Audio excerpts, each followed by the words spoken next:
everybody, my name is Danielle Prince, and today I'm going to teach you how to DIY your own stand-up paddleboard catamarans. I came up with this design to launch this in 6 inches of water. We started with one paddleboard, so this project is designed for you to do it in less than $600.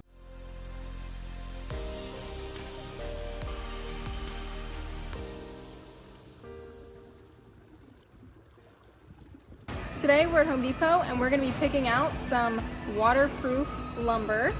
We have some choices. This is a grooved edge, so these can fit into them. Some hidden deck clips, that's for attachment. We don't want that. We're going to be using screws in this project. So now we have 2 options. We have a 12-footer square edge, and that is $26.98 per. And then we have an 8-foot square edge, that's $16.92 per. I need 16 feet for this project, and so it actually works out that we're going to go with 8-footer. It probably doesn't matter that much, but we are going to try and get the straightest ones that we can find. So we've rummaged through that pile a little bit, and we're going to go with these 2. Next, we're going to pick up some fasteners. Because we're going to be using this project in a saltwater environment, we're going with stainless steel nuts and washers today. We were looking for about 1.5 inch long bolts for our fasteners, and we weren't able to find that at Home Depot, so we're going to try a marine place so it can fit through the board. You're going to want a 1/4 inch metal drill bit for this project as well. Today I'm going to be using this pretty lightweight blow-up paddleboard for our final product. I got it online. I will link it below. It comes with a skag, rope for your foot, and I'm going to be blowing it up with a portable pump that is attached to the car. We're going to be using 2 blow-up paddleboards for our final product.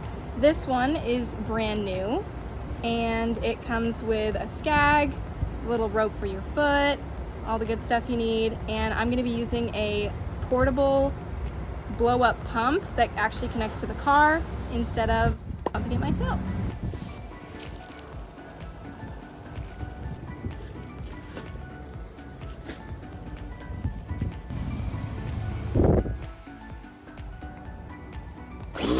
When you turn it on, you can set the PSI to 15, which is typically what it is for blow-up paddleboards, and it'll just stop when it's ready. Now we're just gonna wait for this to fill up. All right, for our mock-up, we're gonna wanna make sure that these are parallel to each other. So we're gonna do some measuring.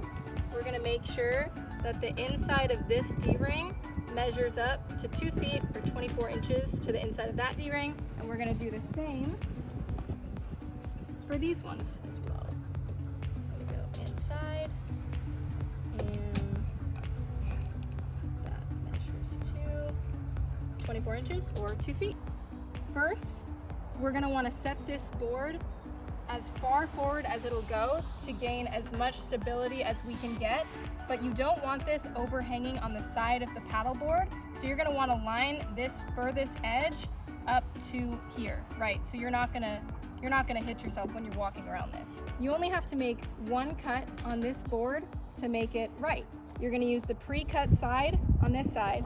You're gonna come over here and use something straight. This is one of my brackets. And you're gonna set this right here just to measure it. And you're gonna cut right there. You don't even need a measuring tape for this part. You're just gonna use the bracket that you have to buy for your motor transom. For the cut, I'm gonna pull this far away from my board, make sure I don't hit it. I'm gonna put glasses on for safety. I'm just using a battery-powered circular saw. You can use a hand saw if you'd like. This will just make it a lot easier.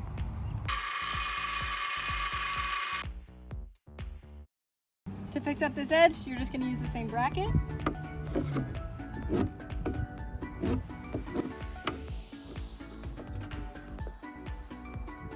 We are going to be putting it behind these D-rings because the motor is going to be pushing this way, and we want this to be reinforced once the straps are all in place. I'm leaving this short, this is pre-cut, and we're just going to go cut the other side.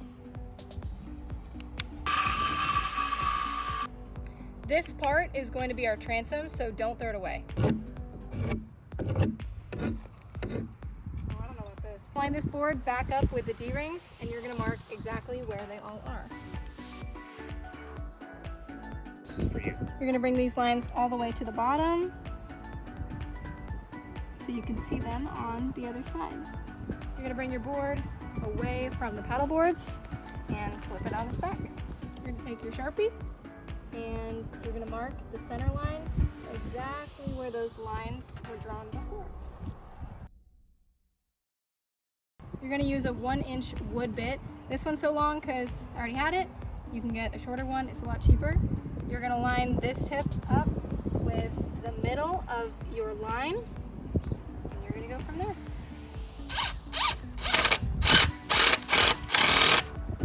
You're going to flip this over to the front and just make sure that they look all good. If you have burrs, you're just going to use this angle that you already bought for the boat, and you're going to push against it, and you're going to deburr it.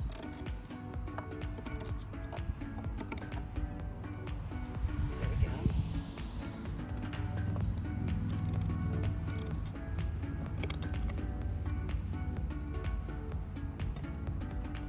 We're going to do the exact same thing that we did to the backboard to the front board. I'm just going to show you on one.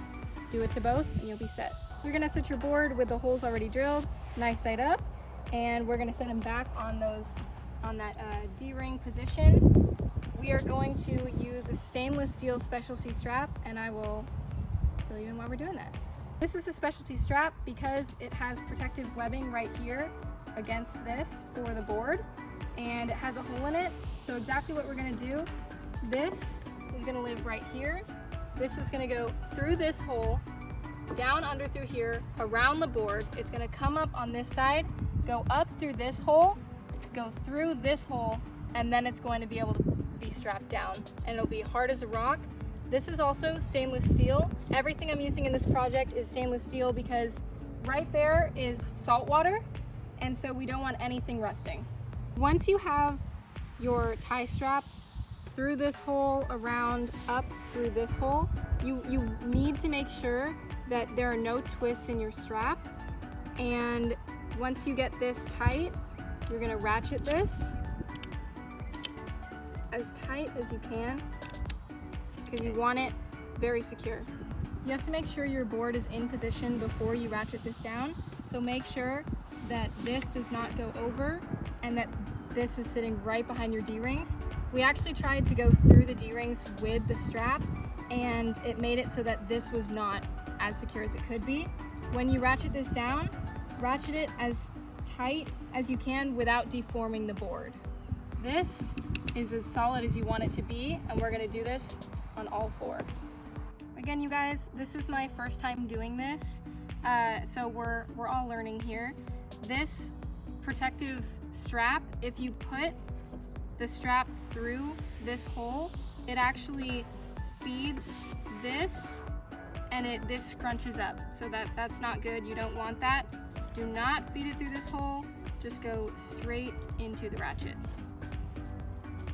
I wrapped my excess tie underneath here and just tied it back so it wouldn't get caught in the motor once we set up the motor here.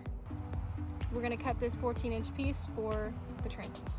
These are gusseted so the torque of the motor doesn't fold. You're gonna want this board in the center, and you're gonna wanna line one left and one right on each side so that these gussets are back to back. We're gonna line these up. I've marked my 8 holes, and now we're gonna drill. Normally at Home Depot, the orange means that it's stainless steel. We didn't read well enough, and it actually is zinc, so we are installing them. For now, we're gonna change them out later. This is our setup for the transom. We decided to only use 2 of these because we didn't have enough bolts. It's super sturdy, so I'm sure it'll work. Today we're gonna be using a 2-stroke gas motor. That's not really what this is set up for. It'll totally work. It's just what we have. Really, what we should use is a 55-pound thrust electric motor, and that could be an upgrade for later.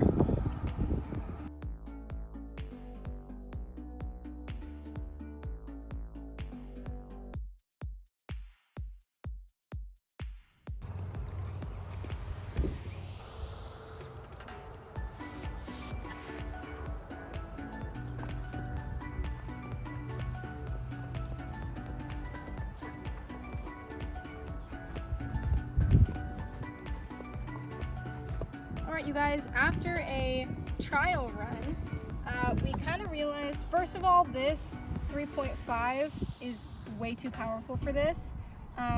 We would throttle it and, well, not throttle it, but we would try and make it go a little bit faster, and it just has way too much torque.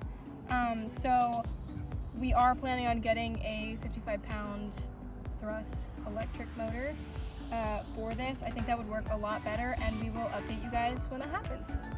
In order to truly make this 3.5 work, even though it was a bit strong, we would probably want maybe a wider board here, we'll have to see. And we'd really want to back these legs for sure, because when we would want the motor to go a little bit faster, this would kind of jerk back. And so if you do have a motor already and it's about this size, I wouldn't recommend going any stronger than this. If you do have this, make sure you have some support to back these legs back here, but even still, I'd highly recommend the electric motor.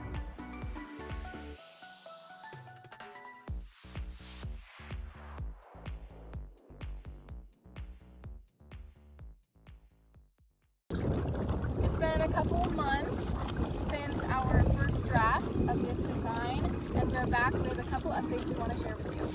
We've added 4 stainless steel bolts here, and we've added stringers on the back. That's what these boards are called.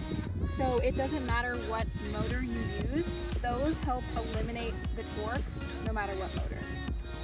We've also added a 12-volt lithium-ion 100 amp hour battery to help power the motor so it doesn't die quickly.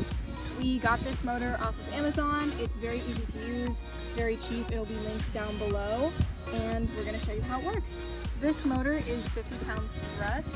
It's a little bit cheaper than the 55 thrust we were using before.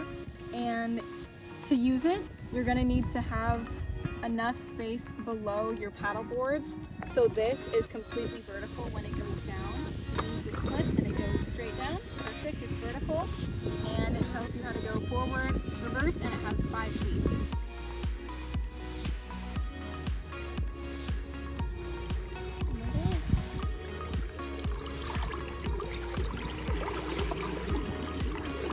And we're moving.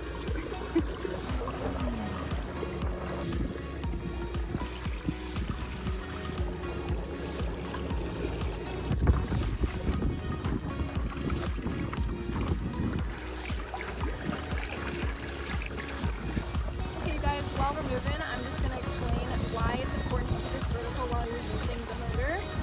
If it's not completely vertical, the propellers could cut up the paddle boards, and because they are inflatable, you don't want to do that. Thank you guys so much for watching. Everything that we use will be linked below. I hope you guys enjoy yours.